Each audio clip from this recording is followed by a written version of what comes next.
A remake of a 1990 holiday classic that I know word for word? What the actual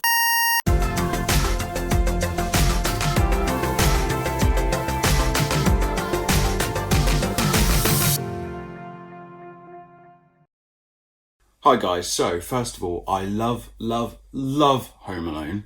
I love Home Alone this much. So this was the new Lego set, really expensive. I had to sell some Lego sets to actually buy it. I will be doing a review of that at some point. That's really heavy as well. First of all, the title. I've made loads of notes, by the way. I watched it and I was just making notes the whole time. Home Sweet Home Alone. That's naff. I'm sorry. That's just a bad title. Very bad. So, film, hour and 35 minutes. So not too long to struggle through.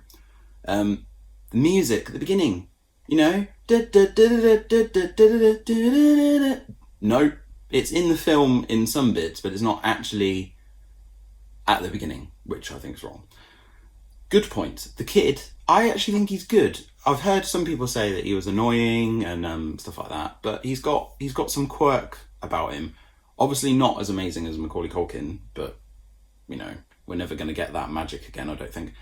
But he was all right. And the thing with me is, I didn't even wear a Home Alone t-shirt for this because I was kind of like, I'll save my Home Alone t-shirt for actual Home Alone when I do this review. But I think because I love the original and the second one so much, I don't mind the third one. 4 is trash, and then the 5th one is just really bad as well. I think I kind of wanted to really hate it, so probably I didn't go in with the best mindset.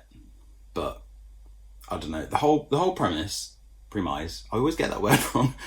I just don't get it. The kid is supposed to be the hero through it, really resonate with him, but then you kind of think he's a thief throughout most of it. I mean, that does change, there's like a little twist and stuff, but I don't know,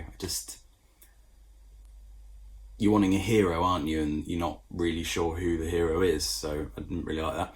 Family members, there's literally nothing on the other family members. I think you hear the sister say one line or something, but you had Uncle Frank, you had Fuller, who wet the bed, you had Buzz, you had Peter saying one of the best lines, which I still use. He's like, "Kevin, you're such a disease." There's just nothing. You don't get to know any of them. There's no family bonding or anything. It's just that Max, who's the main kid, is just sort of feeling left out from them, and and then I think there's too much development on the supposed villains, and they've got a family as well, and I just think it's that's very messy.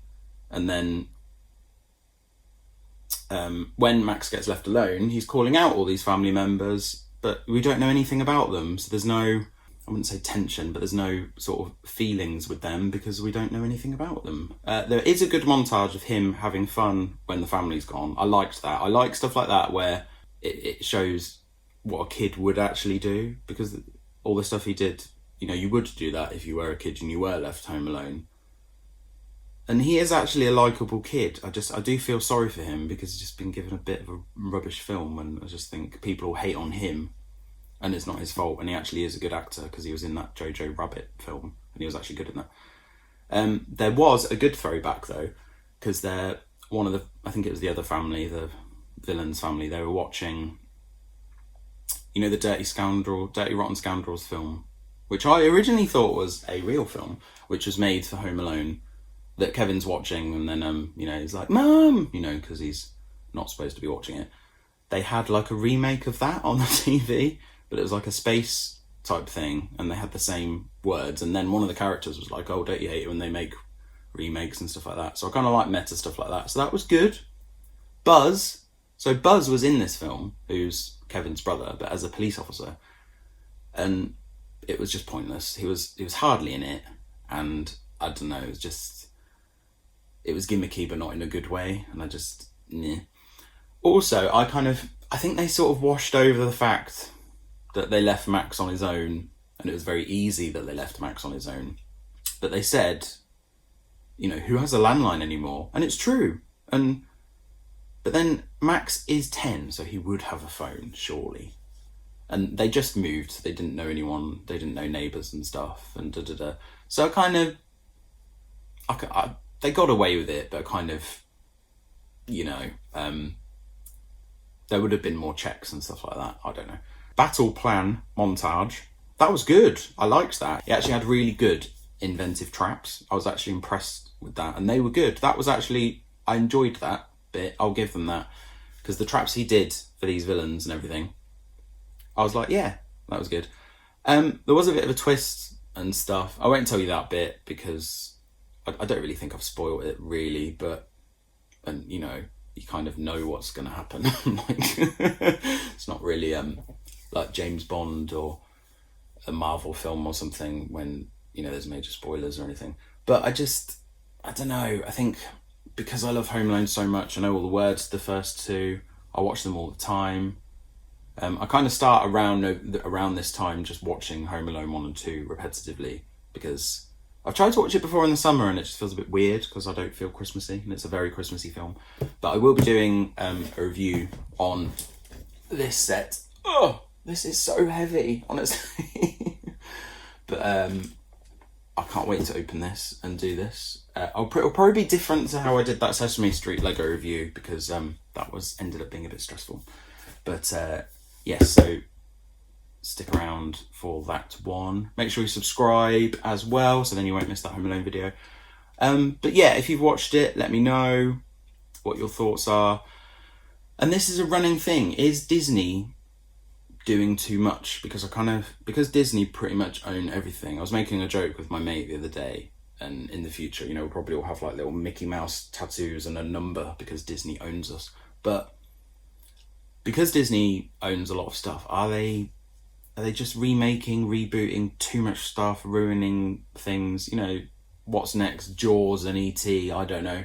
But I just don't think they needed another one. If they did do another Home Alone film, Kevin, Macaulay Culkin was not in it. I heard lots of rumours that he was going to have a cameo. Nothing, wasn't in it. And what they should have done, if they were going to do another one, they should have had Kevin as the father. Catherine O'Hara, who's amazing, could have had a cameo. Harry and Marv probably a bit too old, aren't they, to be in it again? But they could have had a cameo or something, maybe from like an old people's home, part of a prison or something like that. I don't know. But Kevin should have been the father. He should have had kids. One of them got home alone or something like that. That would have been so much better. And then it should have had a cinematic release, and that would have been great, But oh well, I don't know. But I just hope the kid doesn't get a lot of hate because it's not his fault, because he actually is a good actor. Oh, the mum, geez, his mum has a terrible British accent. I'm British, and I don't know if she actually is British or if she was putting on a British accent, but whatever it was awful, and you just didn't feel any emotional connection to her. When she's all distraught and stuff that she's left Max on her own, you just don't feel that because she's just really awful. She was probably the worst part, actually, if I'm honest. Acting wise, sorry. Thespian wise, there you go. But yes, anyway guys, I'll see you next time. Bye.